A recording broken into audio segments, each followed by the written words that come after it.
The diabolical nature of the simulation. Peace and blessings, everyone.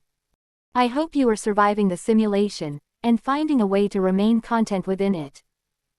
But tonight, I want to speak about something deeper. Something darker. Something many have felt, but few have dared to name.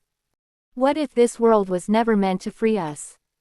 What if the system we live inside was carefully engineered to shape what we know, what we believe, how we think, how long we live, and what purpose we are allowed to serve?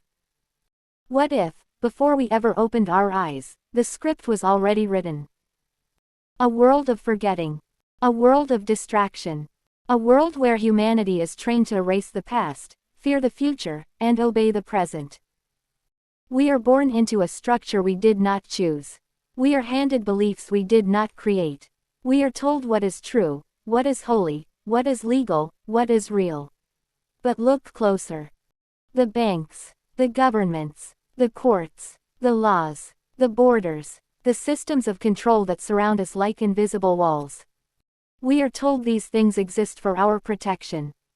But what if they were built for containment?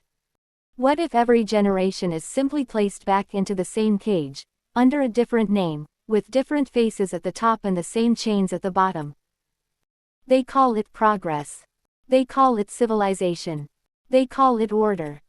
But for millions, it feels like a slow and carefully managed collapse. A handful rise into unimaginable wealth while the majority struggle for bread. Trillionaires stand above oceans of hunger.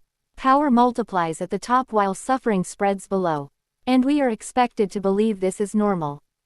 No, beloved friends. This is not normal. This is the design. A design that keeps humanity divided. A design that teaches us to hate one another by labels, borders, doctrines, and inherited stories.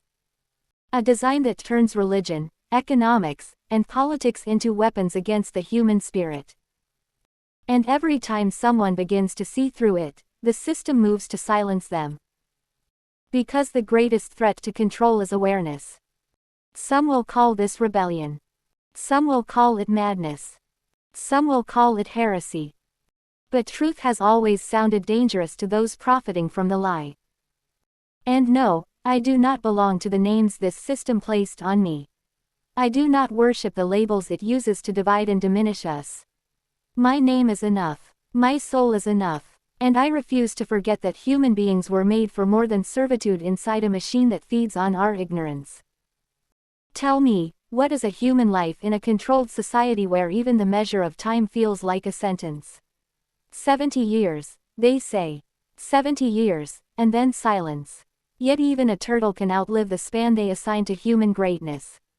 And still, we are told we are the crown of creation. It is a strange humiliation. A beautiful species reduced to a brief flicker in a system that claims to honor life. But hear this. The earth remembers. The earth is alive. The earth heals. The earth hides histories far older than the myths we were taught. Beneath our feet sleep forgotten kingdoms, buried civilizations, and entire worlds that no modern textbook can contain. We are not the first to stand here. And we may not be as small as they taught us to believe. So let this message be a spark. A warning. A mirror. A call to awaken. Look beyond the surface. Look beyond the script. Look beyond the illusion. Because once you begin to see the machine, you can never fully unsee it. I love you all. And I leave you with this. Think deeper, look further, and never let invisible hands finish writing your story.